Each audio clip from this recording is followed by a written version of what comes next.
The bitter cold of the Montana winter howled outside the small cabin, but inside, the real battle for survival had only just begun.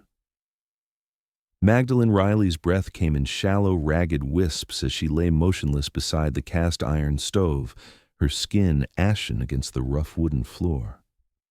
Levi Kincaid knelt beside her, desperation etched across his weathered face, as he gently placed his calloused hand over her frozen one, willing life back into her fingertips. "Come back to me, Maggie," he whispered, his deep voice barely audible over the crackling of the fire. "I didn't ride through that blizzard just to lose you now." The year was 1876, and in this remote stretch of Montana territory, death was often a more frequent visitor than any neighbor. Levi had seen men die from less than what Magdalene had endured, but something about her face, even in this state, made him certain she wasn't finished fighting. He'd found her half buried in snow just a mile from her homestead, her horse dead beside her, both caught in the sudden blizzard that had swept across the valley with murderous intent. How long she'd been there, he couldn't say, but he knew every second counted now. "That's it," he encouraged as her fingers twitched almost imperceptibly beneath his palm. "Find your way back." Magdalene's journey to this moment had begun 3 months earlier, when she'd arrived in Willow Creek with nothing but determination and the deed to a plot of land her late father had purchased sight unseen. At 24, she had left behind a life of comfortable servitude in Boston to claim what she believed was her rightful independence.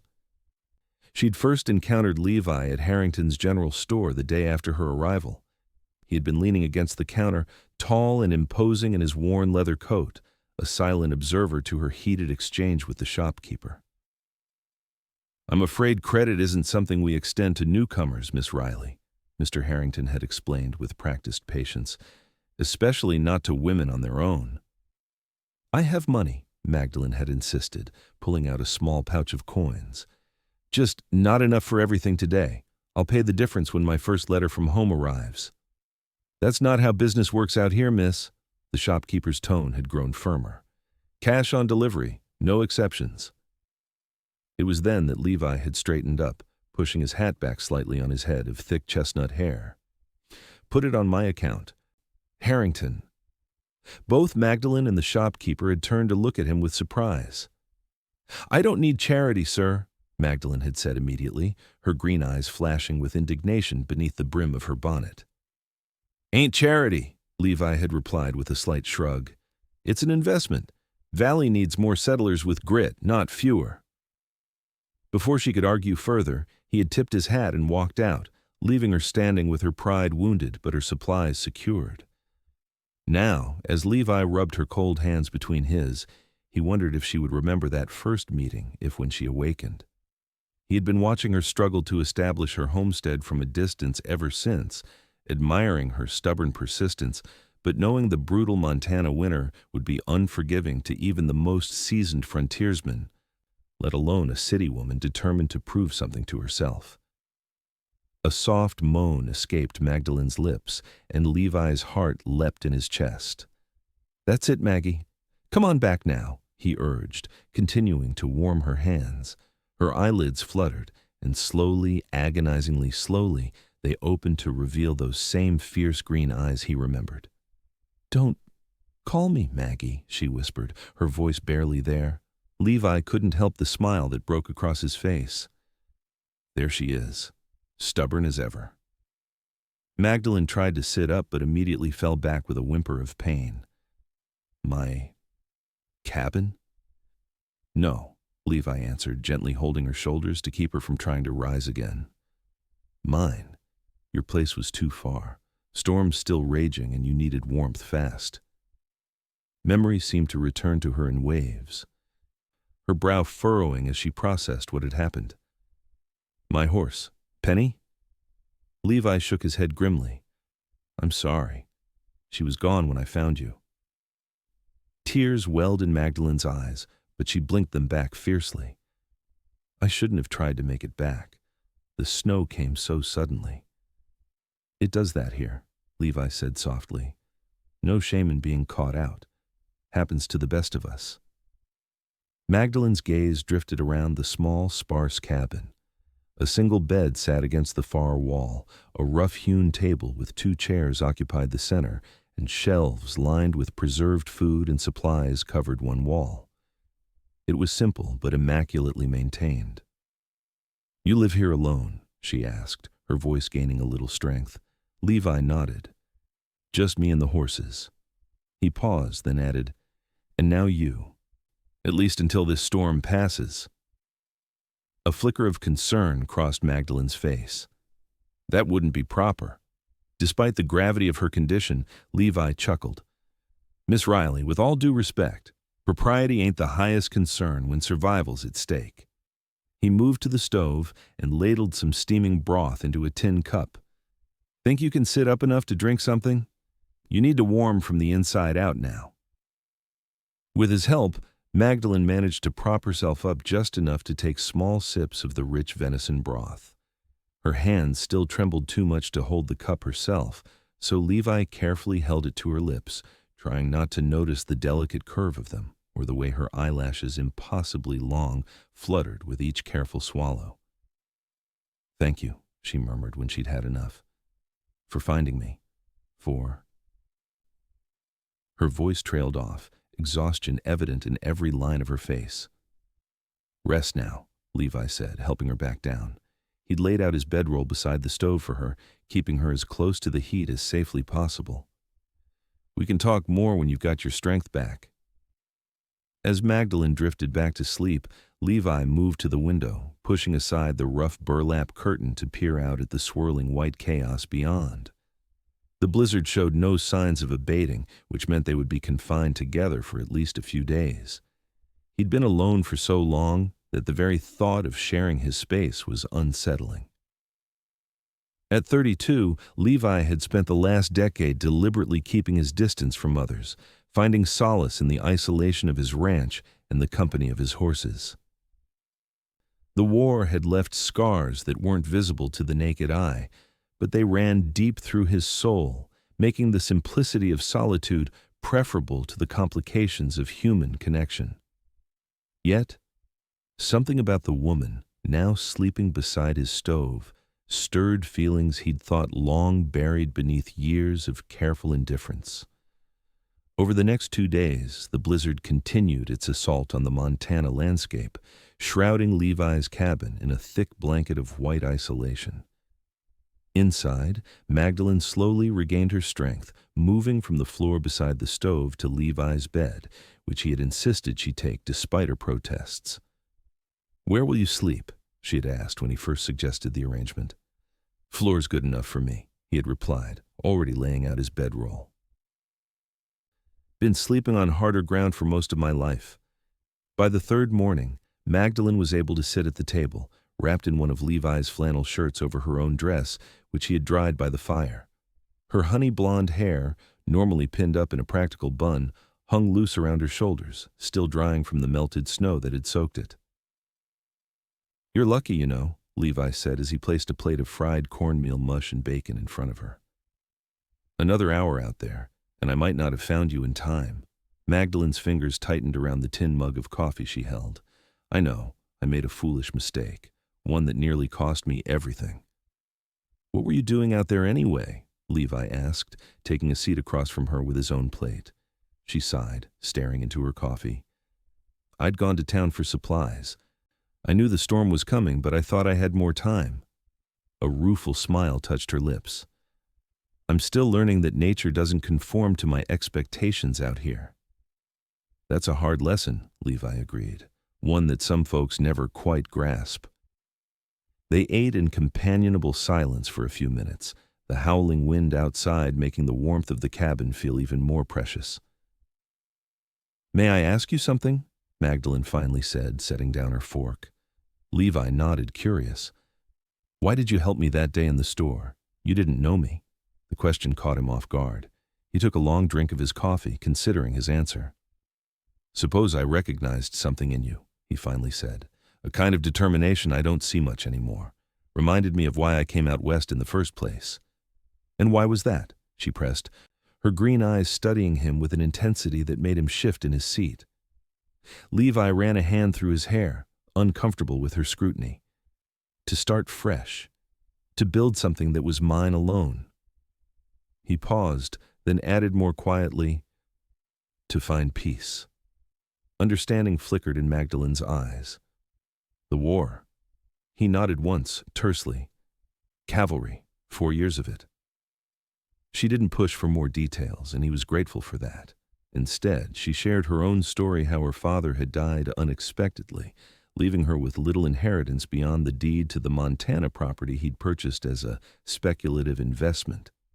Rather than sell it unseen or marry her persistent suitor in Boston, a banker's son with wandering hands and a cruel streak, she had chosen to claim the land herself. "Everyone told me I was mad," she said with a small laugh. "Perhaps I am, but I couldn't bear the thought of simply accepting the life that was expected of me without at least trying to forge my own path." "Ain't nothing mad about wanting to choose your own way," Levi replied. "Though I reckon most folks would say homesteading alone ain't the easiest choice for anyone, man or woman." "I never said I wanted easy," Magdalene retorted, a flash of that same spirit he'd first noticed in the store returning to her eyes. "I said I wanted my own." Levi couldn't help but smile at that. "Fair enough, Miss Riley. Fair enough." As the day progressed, the storm finally began to abate, the howling wind dropping to an occasional moan. By evening, stars were visible through breaks in the clouds, their cold light reflecting off the new fallen snow. "Should be able to get you back to your place tomorrow," Levi said as he stoked the fire for the night. Magdalene, who had been mending a tear in her skirt, looked up with an expression he couldn't quite read. "Yes, I suppose so." A strange reluctance filled Levi at the thought of her leaving. These past days of unexpected company had awakened something in him, a realization of just how lonely his self-imposed isolation had become. "Your cabin, will it have weathered the storm all right?" he asked, trying to focus on practical matters. Magdalene's hands stilled. "I don't know. It's not as solid as yours. I was still working on reinforcing the roof when the cold set in." Levi frowned. "How bad?" "There are gaps," she admitted. "Places where the wind comes through. I've stuffed them with rags, but—" She shrugged, embarrassed. "I'd planned to properly repair it in spring." "You can't stay there like that," Levi said firmly. "Not in this weather. You'll freeze." "I don't have many alternatives," Magdalene replied, a touch of defensiveness in her tone. "I can't afford to pay for lodging in town, and I won't abandon my claim." Levi paced the small room, considering their options.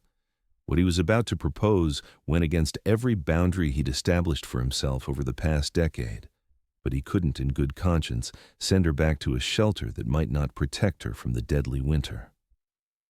"You could stay here," he said finally, "just until the worst of winter passes, just until you can properly fix your place." Magdalene stared at him, clearly shocked by the offer. "That would be most improper, Mr. Kincaid."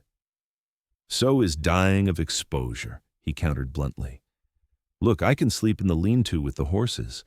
We'd barely see each other, but at least you'd be warm and safe." "I couldn't put you out of your own home," she protested. "It's a practical solution to a practical problem," Levi insisted, though even as he said it, he wondered if practicality was truly his only motivation. "Besides, I've got work that needs doing around here. Could use an extra pair of hands. You'd be earning your keep."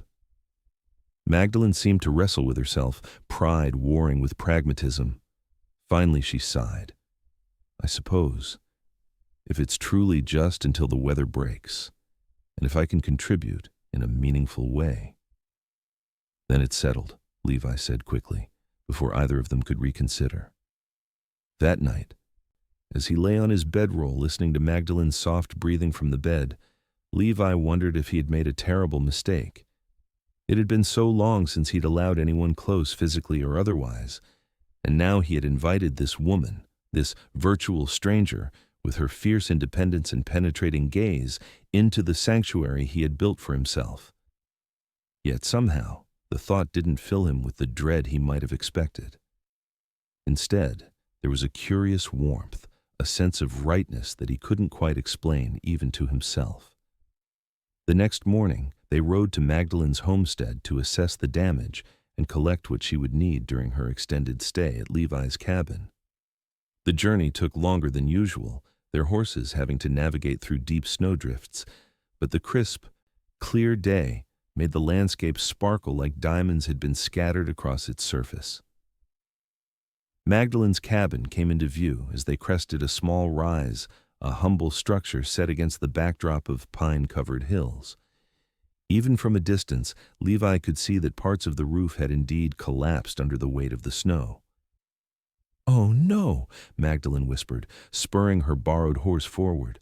When they reached the cabin, the extent of the damage became clear. The northwest corner of the roof had given way, allowing snow to pile inside. The small barn adjacent to the cabin had fared better, though one wall leaned precariously. Magdalene dismounted quickly, wading through the snow to the cabin door. Levi followed, watching her face carefully as she surveyed what remained of her home. "All my work," she said quietly, stepping inside and looking up at the gaping hole in the roof. "Everything I've done since I arrived." "It can be rebuilt," Levi assured her, standing in the doorway. "Better and stronger, come spring." She turned to him, and for the first time since he'd known her, tears flowed freely down her cheeks. "I don't know if I can. I thought I was prepared for how difficult this would be, but I wasn't. Not really." Without thinking, Levi crossed to her and placed his hands on her shoulders. "Listen to me, Magdalene. This isn't failure. This is just Montana showing you her teeth. Everyone who makes it out here has a story like this, a moment when the land nearly broke them." "Huh.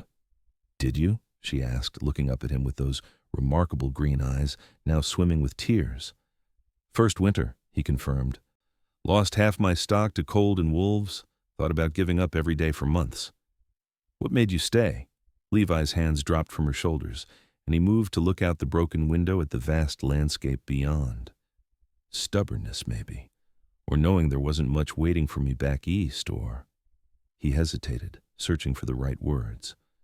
"Or maybe it was the first time I saw a sunrise over those mountains, and I knew that despite everything, there was nowhere else I'd rather be." Magdalene wiped her tears with the back of her hand, taking a deep breath. "Well, I suppose I have no choice now but to rebuild. But first, let's salvage what we can." They spent the next hour carefully gathering Magdalene's belongings, clothing, books, tools, and the few personal items she had brought from Boston. Most had been protected from the snow by trunks and cabinets, though some of her provisions had been ruined. As they loaded the last of her salvageable belongings onto Levi's pack horse, Magdalene took one last look at the cabin. "I will be back," she said, as much to herself as to Levi. "This isn't the end of my dream, just a setback." "That's the spirit," Levi said approvingly, "and you won't be doing it alone next time." She glanced at him sharply, a question in her eyes. "Neighbors help neighbors out here," he explained quickly.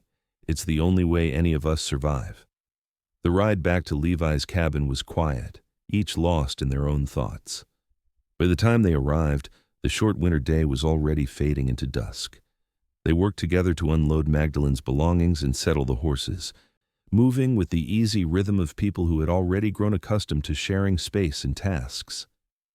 That evening, as they sat before the fire eating a simple supper of beans and salt pork, Levi noticed how the firelight caught the gold in Magdalene's hair, creating a halo effect that softened her usually determined expression. "Thank you," she said suddenly, breaking the comfortable silence. "Not just for saving my life or offering your home, but for today. For helping me see that one setback doesn't have to mean the end of everything." "You'd have figured it out on your own," Levi replied, uncomfortable with her gratitude. "You strike me as the type who doesn't stay down for long." A small smile played at the corners of her mouth. "Perhaps, but it's nice not to have to figure everything out alone. Just this once." The simple honesty of her statement resonated deeply with Levi. How long had it been since he'd allowed himself to share any part of his life with another person? since he'd acknowledged that perhaps independence didn't have to mean isolation. "It is," he agreed softly. "Nice, I mean, not being alone." Their eyes met across the table, and something unspoken passed between them, a recognition of kindred spirits, perhaps, or the first tentative acknowledgement of feelings neither was quite ready to name. The weeks that followed established a routine between them that felt surprisingly natural. During the days, they worked side by side, Levi tending to the livestock and maintaining the cabin, Magdalene cooking, mending, and helping with whatever tasks needed an extra set of hands. In the evenings, they would sit by the fire, sometimes talking, sometimes reading from Magdalene's small collection of books, sometimes simply enjoying the companionable silence. December gave way to January, and the brutal cold of deep winter settled over the valley. The temperature dropped so low that even inside the cabin, their breath formed small clouds in the morning air before the stove could warm the space. One particularly frigid night, as they huddled near the stove after supper, Magdalene asked the question that had been on her mind for weeks. "Why do you live so far from town, Levi? Most of the ranchers I've met have settled closer to Willow Creek." Levi poked at the fire, watching the sparks rise up the chimney before answering. "After the war, I couldn't stand being around too many people. The noise, the constant talk. It set my nerves on edge. Out here, with just the wind and the horses for company, I found I could breathe again." Magdalene nodded thoughtfully. "I understand that need for space. In Boston, I felt suffocated not just by the city itself, but by the expectations placed on me. Every movement, every word had to conform to some unwritten rule of propriety." "And now?" Levi asked. "Do you miss any of it? The comforts? The society?" She considered his question, her fingers absently tracing the grain of the wooden table. "I miss hot baths," she admitted with a small laugh. "And occasionally I miss music and dancing. But mostly no. I don't miss feeling like I'm playing a part in someone else's story." "Even with all the hardships," he pressed, "the cold, the isolation, the work that never seems to end?" "Especially with those," Magdalene said firmly, "because they're mine. My choices, my struggles, my achievements. There's a dignity in that which I never found in comfort." Her answer stirred something in Levi admiration, certainly, but also a growing affection that both exhilarated and terrified him. He had not allowed himself to care deeply for anyone since before the war, and the prospect of opening himself to that vulnerability again was daunting. Yet with each passing day, he found himself looking forward to the sound of her voice, the way her face lit up when she mastered a new skill, the quiet companionship of their evenings together. Without his permission or awareness, Magdalene Riley had begun to break through the carefully constructed walls around his heart. January brought a brief thaw, allowing them to make the journey into Willow Creek for supplies. The small frontier town consisted of little more than a main street lined with basic establishments, the general store, a saloon, a small hotel, the sheriff's office, and a few other businesses catering to the needs of the scattered population. As they tied their horses outside Harrington's general store, Levi noticed the curious glances directed their way. News traveled fast in small communities, and the fact that Magdalene Riley was now living at Levi Kincaid's ranch had clearly not gone unnoticed. "Ignore them," he murmured to Magdalene as they entered the store. "People will talk no matter what we do." Mrs. Harrington, the shopkeeper's wife, approached them with a smile that didn't quite reach her eyes. "Miss Riley, what a pleasure to see you." "We'd heard about your cabin. Such a shame." "Thank you for your concern, Mrs. Harrington," Magdalene replied politely. "I was fortunate that Mr. Kincaid found me during the storm." "Indeed," the older woman said, her gaze flicking between them, "and fortunate that he had room to accommodate you during your time of need." The implication in her tone was unmistakable, and Levi saw Magdalene's cheeks flush with indignation. Before she could respond, he stepped forward, placing their list on the counter. "We'll need these items, Mrs. Harrington, and I'd appreciate it if you'd have your husband add a few more pounds of nails to the order. planning to start rebuilding Miss Riley's cabin as soon as the weather permits. The pointed reminder that their arrangement was temporary seemed to mollify the shopkeeper's wife somewhat, though the damage had already been done. As they gathered their supplies, Levi could see that Magdalene was disturbed by the encounter. "I hadn't considered what people might think," she said quietly as they loaded their purchases onto the pack horse. "Your reputation means nothing to me," Levi interrupted firmly. "I've never cared much for the opinions of others, and I don't intend to start now." "But it's different for me," Magdalene insisted. "A woman alone. People are quick to judge." Levi secured the last of the supplies and turned to face her. "Do you want to leave? Find other arrangements in town?" "No," she answered without hesitation.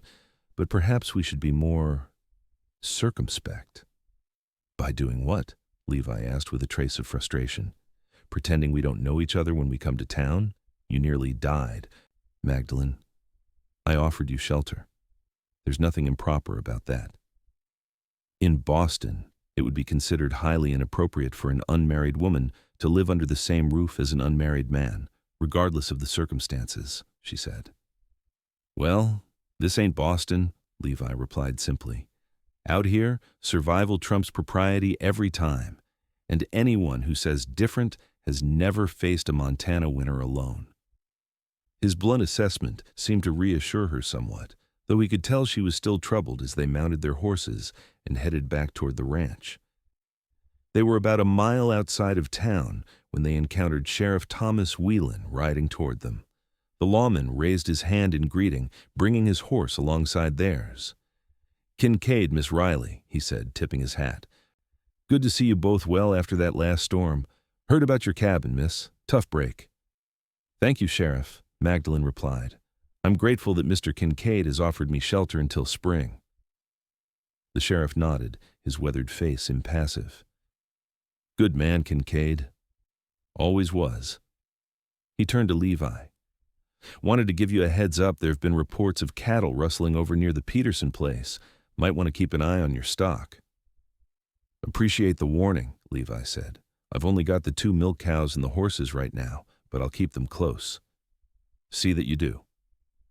The sheriff's gaze lingered on Magdalene for a moment. "Miss Riley, if you're ever in need of alternative arrangements, my sister runs a boarding house in town. Simple place, but proper." The implication was clear, and Levi felt a surge of irritation. Before he could respond, however, Magdalene straightened in her saddle, fixing the sheriff with a level gaze.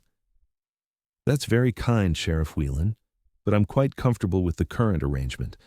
Mr. Kincaid has been a perfect gentleman, and I value his friendship greatly." There was a steely note in her voice that seemed to take the sheriff aback. He cleared his throat awkwardly. "Just offering options, miss. No offense intended." "None taken," she replied coolly. "Good day, Sheriff." As they continued their journey home, Levi couldn't help but glance at Magdalene with newfound appreciation. The woman who had once been so concerned with propriety had just firmly put the town sheriff in his place. "What?" she asked, catching his look. "Nothing," Levi replied, a smile tugging at the corners of his mouth. "Just thinking that Montana suits you better than you might believe." February arrived with renewed fury, bringing storms that kept them confined to the cabin for days at a time. The enforced proximity might have been uncomfortable, but instead, Levi found himself treasuring these quiet days of shared tasks and conversation. One afternoon, as a particularly vicious blizzard raged outside, Levi sat at the table repairing a piece of tack while Magdalene kneaded dough for bread.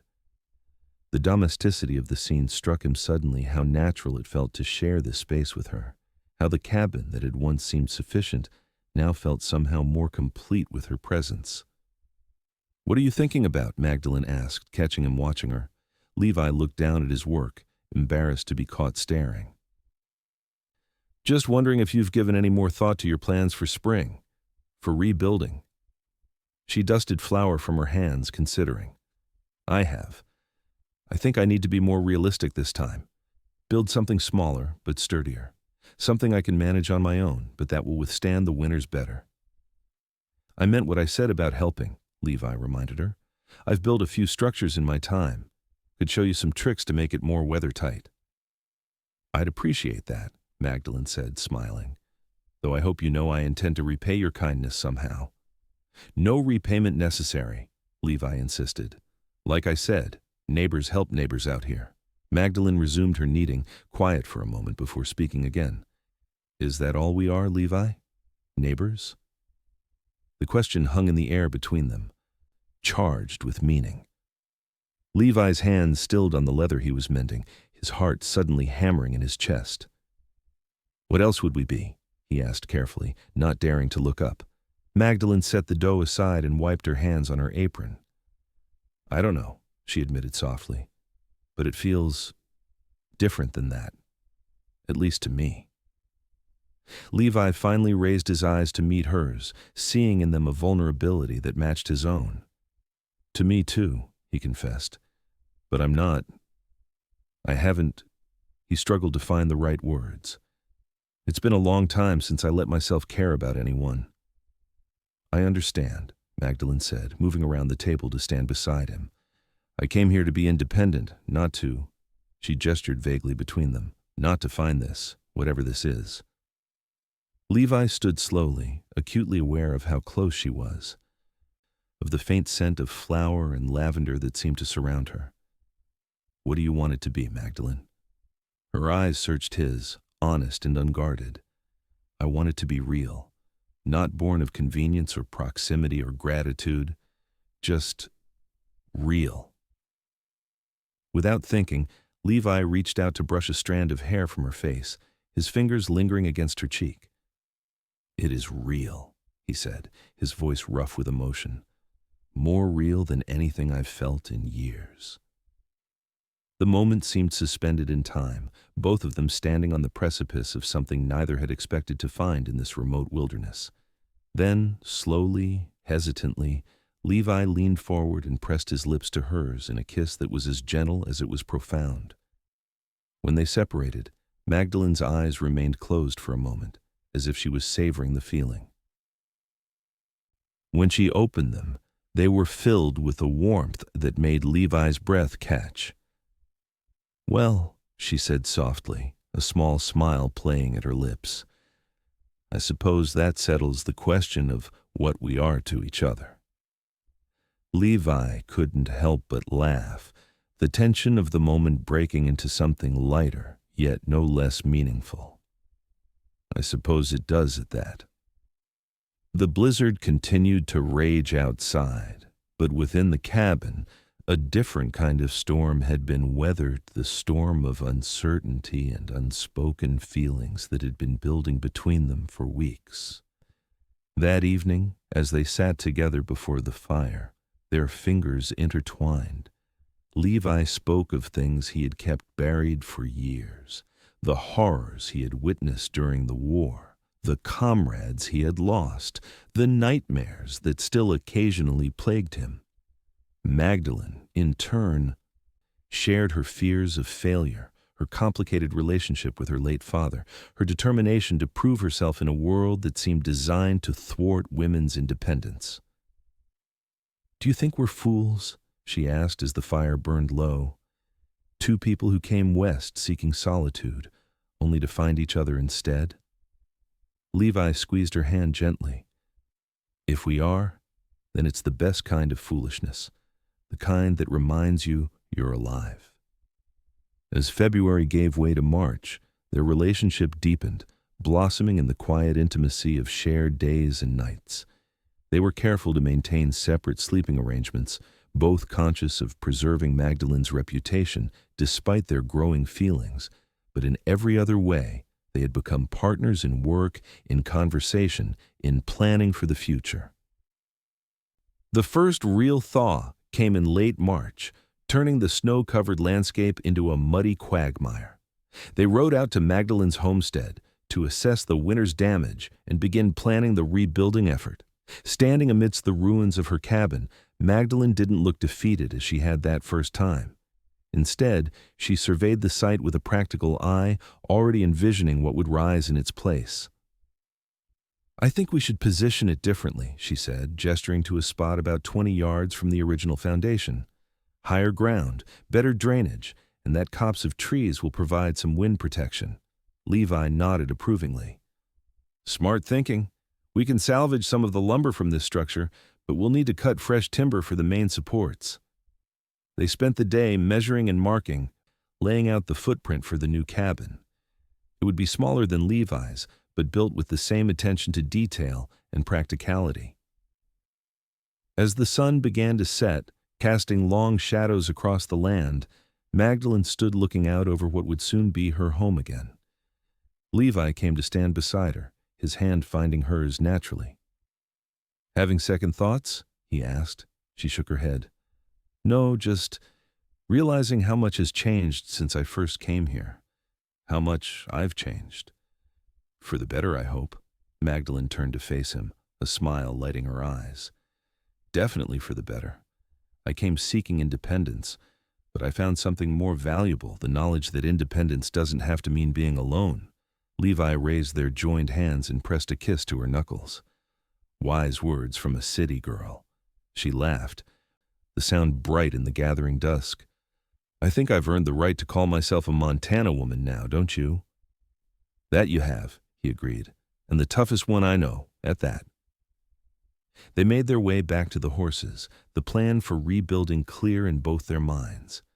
Yet as they rode side by side toward Levi's cabin, a place that had somehow become home to them, both an unspoken question lingered between them. Once Magdalene's new cabin was completed, what then? Would she return to her solitary existence? Would they go back to being merely neighbors? The question remained unanswered as spring fully asserted itself across the valley. April brought new growth and renewed energy as they divided their time between the regular ranch work and the construction of Magdalene's cabin. Levi taught her how to notch logs for a secure fit, how to mix clay and straw for chinking, how to build a proper stone foundation that would keep out the dampness. Other ranchers and settlers, hearing of the project, occasionally rode over to lend a hand, a tradition of barn raisings and cabin buildings that was as old as the frontier itself. Among them was Sheriff Whelan, who arrived one day with his wagon loaded with shingles for the roof. Thought these might help, he said gruffly, clearly an olive branch after their previous encounter. Much appreciated, Sheriff, Levi replied, helping him unload. As the day progressed, Levi noticed the lawman observing him and Magdalene with thoughtful eyes. The way they worked together, anticipated each other's needs, exchanged small smiles and touches that spoke of deeper feelings, none of it was lost on the observant sheriff. By day's end, as the sheriff prepared to depart, he took Levi aside. You two make a good team, he said simply. Levi nodded, unsure how to respond. Life out here is hard enough without facing it alone, the sheriff continued.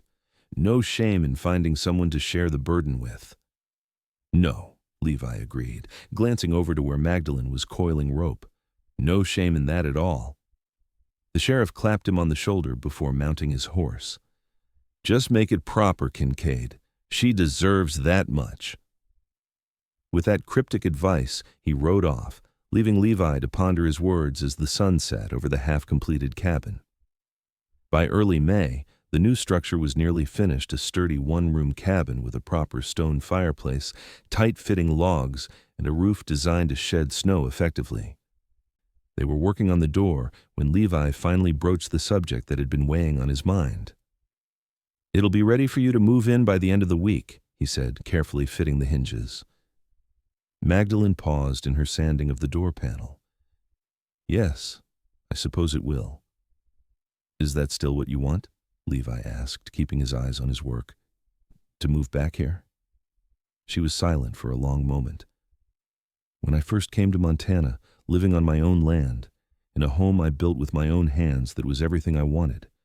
It represented freedom, independence, self-reliance. And now, Levi prompted when she didn't continue.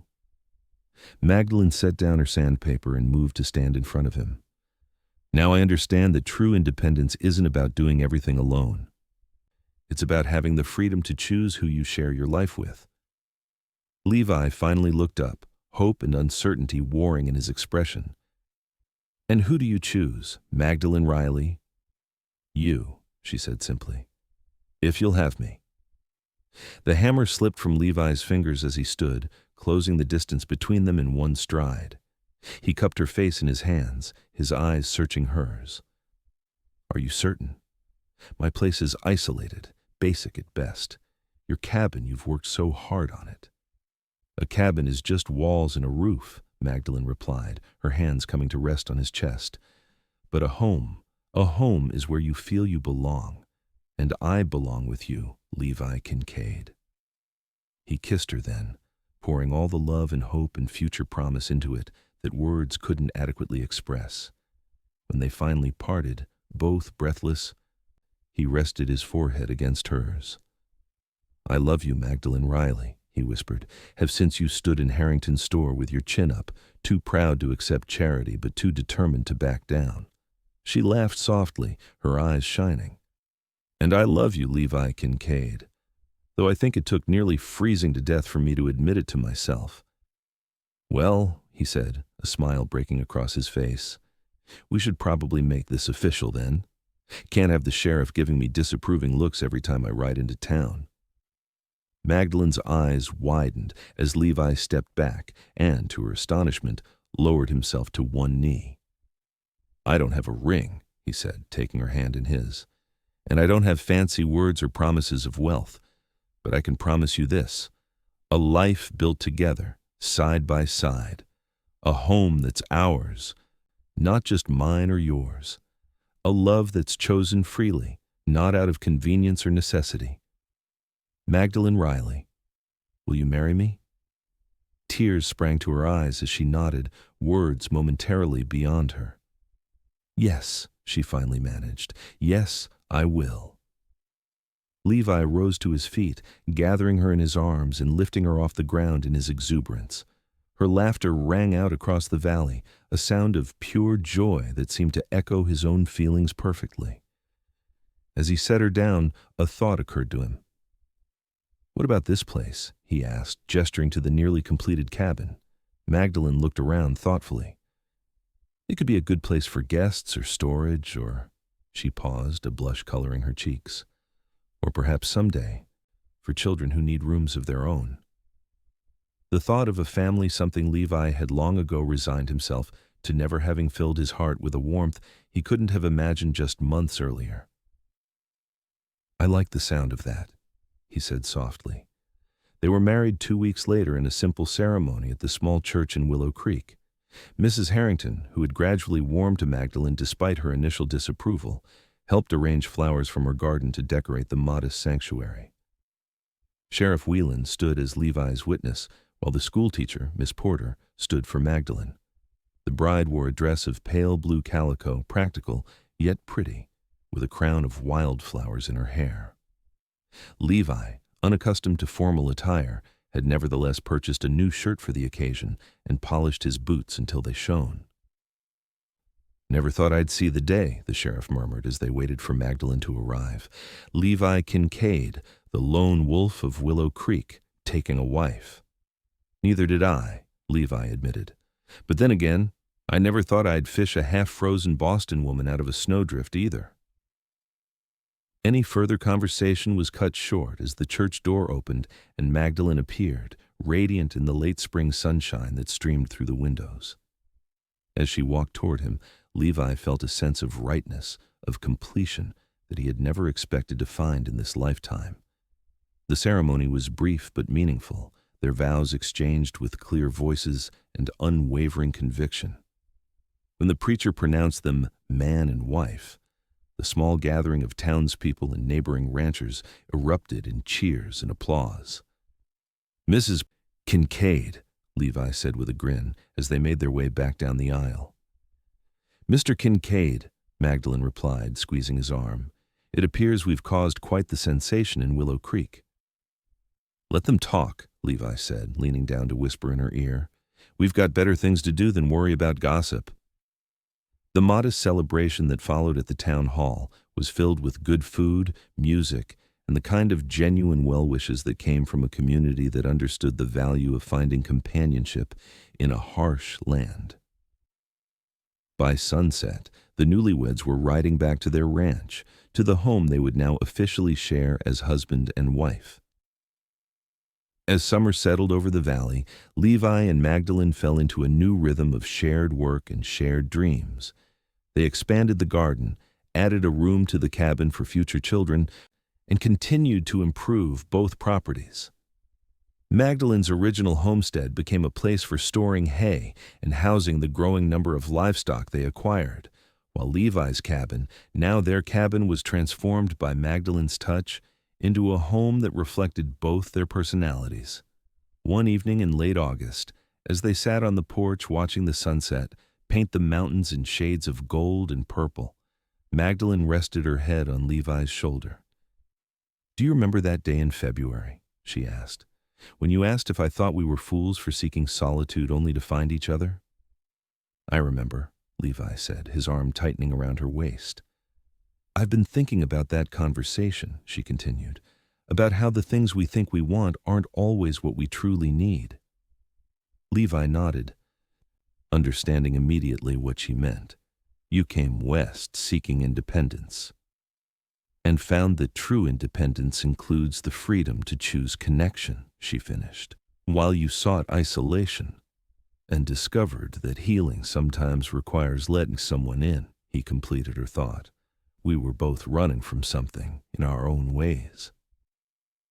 Magdalene turned to face him, her expression serious. "Are you still running, Levi?" He considered her question carefully, thinking about the nightmares that now came less frequently, the memories that had begun to lose their sharp edges, the peace he had found not in solitude, but in sharing his life with her. "No," he said finally. "I think I've found where I'm supposed to be." She smiled, leaning forward to press a soft kiss to his lips. "So have I." As autumn approached, bringing with it the first hints of the coming winter, Levi found himself watching Magdalene with growing concern. She had been uncharacteristically tired lately, sometimes needing to rest in the middle of the day, and certain foods that she had previously enjoyed now turned her stomach. "Perhaps we should ride into town, see the doctor," he suggested one morning as she pushed away her breakfast barely touched. "There's no need," Magdalene replied with a mysterious smile. "I already know what's causing it." Levi froze, a sudden suspicion dawning. "Maggie, are you?" She nodded, her eyes bright with unshed tears of joy. "Come spring, there will be 3 of us at this table." In an instant, Levi was around the table, gathering her into his arms with a whoop of delight that startled the cats dozing by the stove. "A baby! Our baby!" Magdalene laughed at his enthusiasm, even as she wiped away a tear. "Yes, our baby, a little cowboy or cowgirl to carry on this life we've built." "When?" Levi asked, his hand gently coming to rest on her still flat stomach. "April, I think," she replied, "which means we have plenty of time to prepare, and I should be well recovered before next winter sets in." The coming months took on new meaning as they prepared, not just for the impending winter, but for the new life that would join them in the spring. Levi worked tirelessly to ensure they had ample provisions, extra firewood, and all the necessities to see them through both the cold season and Magdalene's confinement. Magdalene, meanwhile, sewed tiny garments and planned the arrangement of the nursery in what had been their storage room. December arrived with a snowstorm that reminded them both vividly of the one that had brought them together just 1 year earlier. "Hard to believe it's been a year," Levi said as they sat by the fire, watching the snow swirl outside the window. "So much has changed. And yet some things remain the same," Magdalene observed, gesturing to the storm. "Montana winters still don't compromise." Levi chuckled, reaching out to place his hand over hers where it rested on her now visible pregnancy. "True enough. But this time, we face it together. All 3 of us." As if in response, Magdalene felt a flutter of movement beneath their joined hands. "Oh, did you feel that?" Levi's eyes widened in wonder. Was that? Yes, she confirmed, her face glowing with happiness. That was your son or daughter saying hello. The baby continued to grow strong through the winter months, kicking vigorously enough by February that Levi could see the movement through Magdalene's dresses. They spent the long winter evenings discussing names, sharing hopes for their child's future, and making plans for expanding their operations once Magdalene was able to fully participate in the ranch work again. March brought the first signs of spring patches of ground emerging from beneath the melting snow, birds returning from their winter migrations, days gradually lengthening into brightness. As the world around them renewed itself, the anticipation of their child's arrival grew more palpable. On a mild April morning, with wildflowers just beginning to dot the fields around their home, Magdalene went into labor. Levi had arranged weeks earlier for the midwife from town to stay with them as the time approached, a fortunate precaution as the labor progressed rapidly. For hours, Levi paced outside their bedroom, listening to the midwife's calm instructions and Magdalene's occasional cries of pain. Each sound tore at his heart, yet he knew this was a battle he couldn't fight for her, a journey she had to make largely alone, despite all their talk of partnership. Finally, as the sun was setting, a new sound filled the cabin, the indignant wail of a newborn taking its first breath. "Mr. Kincaid," the midwife called, her voice tired but triumphant. "Come meet your daughter." Levi entered the room with trembling steps to find Magdalene propped up on pillows, her face exhausted but radiant, a small bundle cradled in her arms. She looked up at him with tears of joy streaming down her face. "Levi," she whispered, "isn't she perfect?" He moved to the bedside, his eyes fixed on the tiny red face peeking out from the blanket. A shock of dark hair, his hair crowned her head, but the shape of her face, the delicate nose and mouth, those were all Magdalene. "She's beautiful," he said, his voice choked with emotion, "just like her mother." Carefully, reverently, he sat on the edge of the bed and reached out to touch his daughter's impossibly small hand. To his amazement, her fingers uncurled and wrapped around his thumb with surprising strength. "What shall we call her?" Magdalene asked softly. Levi thought for a moment, remembering the circumstances that had brought them together, the journey that had led to this moment of perfect joy. "Hope," he suggested, "because that's what she represents for us both. Hope for the future, for new beginnings." "Hope Elizabeth Kincaid," Magdalene agreed, the middle name honoring her own mother. "Welcome to the world, little one." As the small family shared their first moments together, the last light of day faded from the sky, giving way to a clear night filled with stars. Outside their window, the Montana wilderness stretched vast and untamed, a challenging land that had brought two solitary souls together against all odds and blessed them with this new life to cherish.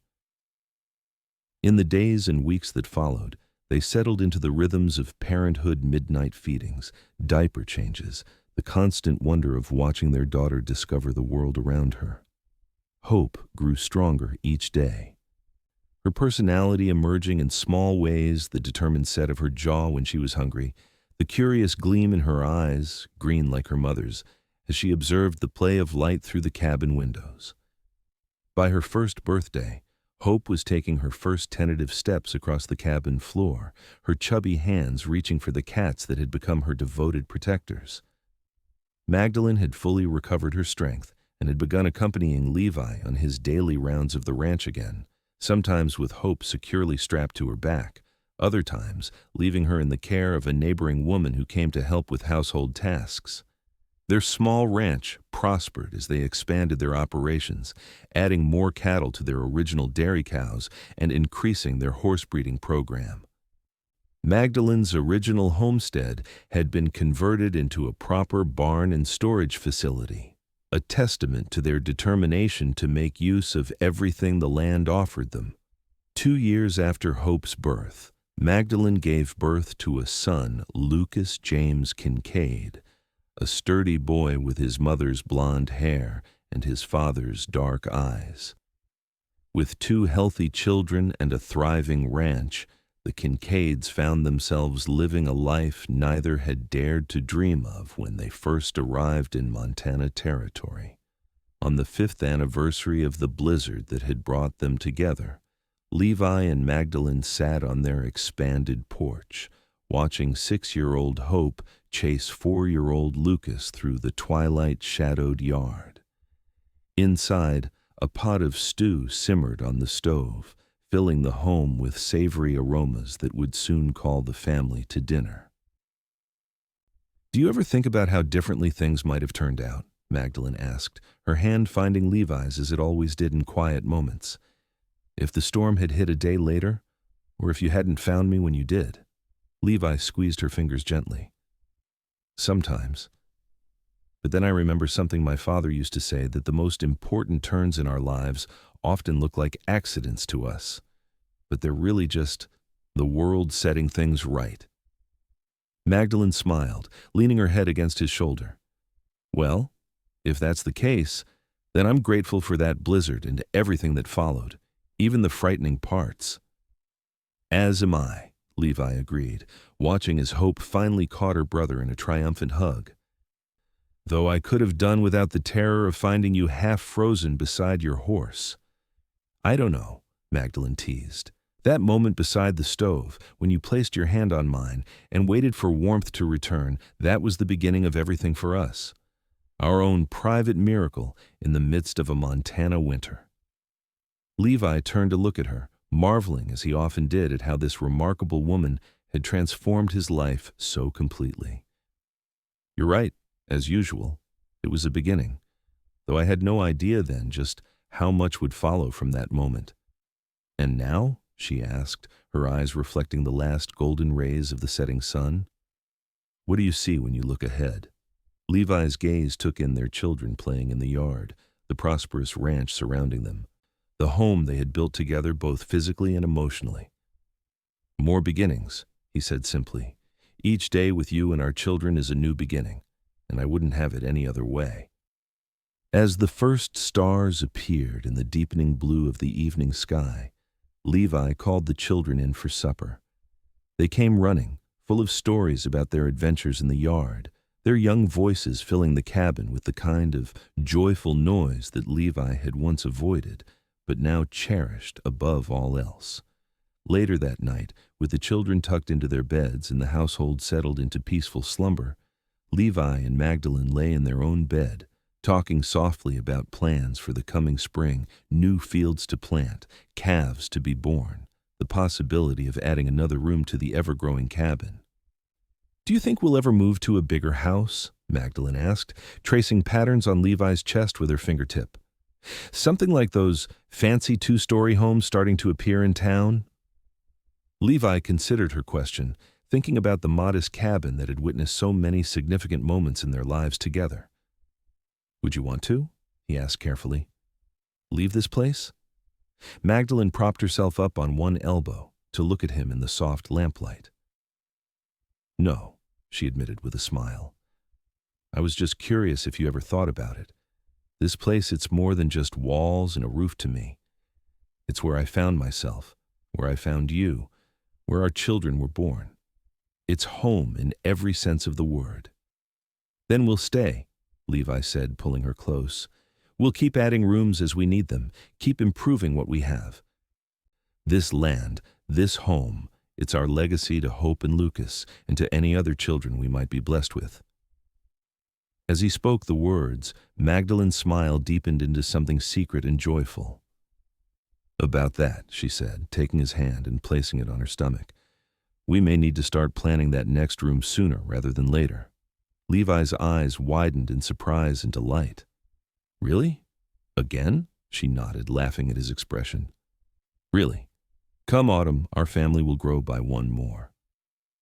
In the quiet darkness of their bedroom, in the home they had built together from necessity, choice, and love, Levi and Magdalene shared a kiss that tasted of gratitude, joy, and promise. The same promise that had begun on a frigid winter day when she had lain still beside the stove and he had placed his hand on hers. waiting for warmth to return and unknowingly setting in motion a love story that would define both their lives forever.